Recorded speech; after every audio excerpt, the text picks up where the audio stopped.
Friends, welcome back to our channel. இன்னைக்கு இந்திராஸ் கிச்சன்ல நம்ம என்ன பார்க்க போறோம்னா ரோட் சைட் காளான் தான் எப்படி செய்யறதுன்றதை பார்க்கலாம். வாங்க வீடியோக்குள்ள போலாம். தேவையான பொருட்கள்: முட்டைகோஸ் வந்து 200 கிராம் எடுத்திருக்கோம். குட்டி குட்டியா கட் பண்ணி வாஷ் பண்ணி வச்சிருக்கோம். எவ்வளவுக்கு முட்டைகோஸ் எடுக்கிறீங்களோ அதே அளவுக்கு வந்து காளானும் எடுத்துக்கோங்க.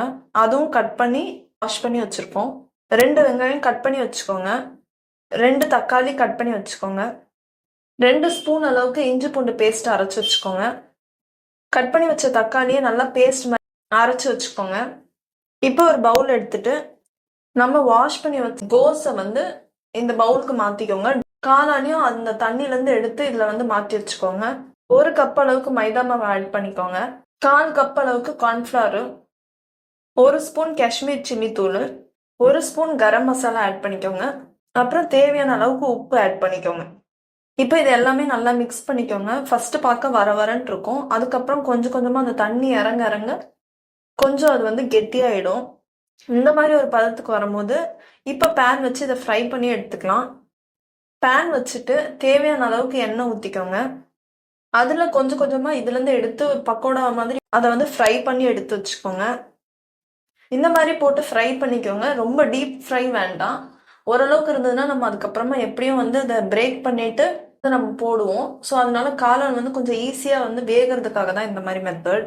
இந்த மாதிரி நிறைய குட்டி குட்டியாக நீங்கள் வந்து பக்கோடா மாதிரி போட்டுட்டு இதை ஃபுல்லாக வந்து ஒரு பிளேட்டில் மாற்றி வச்சுக்கணும். டபுள் சைட் ஃப்ரை பண்ணிட்டு இந்த மாதிரி ஒரு கலர் வரும்போது எடுத்து பிளேட்டில் மாற்றிக்கோங்க. இந்த வீடியோ உங்களுக்கு பிடிச்சிருந்தா மறக்காமல் லைக், ஷேர் அண்ட் சப்ஸ்கிரைப் பண்ணுங்க. இப்போ இந்த மாதிரி ஃபுல்லாக எடுத்து வச்சாச்சு. இப்போ மறுபடியும் பேன் வச்சுட்டு 2 டேபிள் ஸ்பூன் எண்ணெய் ஊற்றிக்கணும். கட் பண்ணி வச்ச வெங்காயத்தை இதில் ஆட் பண்ணிக்கோங்க. 1 டேபிள் ஸ்பூன் இஞ்சி பூண்டு பேஸ்ட் ஆட் பண்ணிக்கோங்க. 3 பச்சை மிளகாய் கட் பண்ணி வச்சதை ஆட் பண்ணிக்கோங்க. இப்போ ஒரு டிரான்ஸ்பரண்ட் கலருக்கு வந்துருச்சு. இப்போ வந்து கருவேப்பிலை ஆட் பண்ணிக்கோங்க. இப்போ நம்ம அரைச்சி வச்ச தக்காளியோட பேஸ்ட் இதில் ஆட் பண்ணணும். 1/2 ஸ்பூன் அளவுக்கு மஞ்சத்தூள் ஆட் பண்ணிக்கோங்க. 1/2 ஸ்பூன் கரம் மசாலா ஆட் பண்ணிக்கோங்க. நல்லா மிக்ஸ் பண்ணி விட்டுட்டு 1 ஸ்பூன் அளவுக்கு தனியாத்தூள் ஆட் பண்ணிக்கோங்க. 1 ஸ்பூன் அளவுக்கு காஷ்மீர் மிளகாத்தூள் ஆட் பண்ணிக்கோங்க. தேவையான அளவுக்கு உப்பு. இது எல்லாமே இப்போ நல்லா மிக்ஸ் பண்ணிக்கோங்க. இப்போ ஒரு கிளாஸில் 1/2 ஸ்பூன் அளவுக்கு கார்ன் மாவை ஆட் பண்ணி ஒரு 1/2 கிளாஸ் இல்லைன்னா 1 கிளாஸ் அளவுக்கு தண்ணி எடுத்துக்கோங்க. அந்த தண்ணியை இதில் ஆட் பண்ணிக்கோங்க.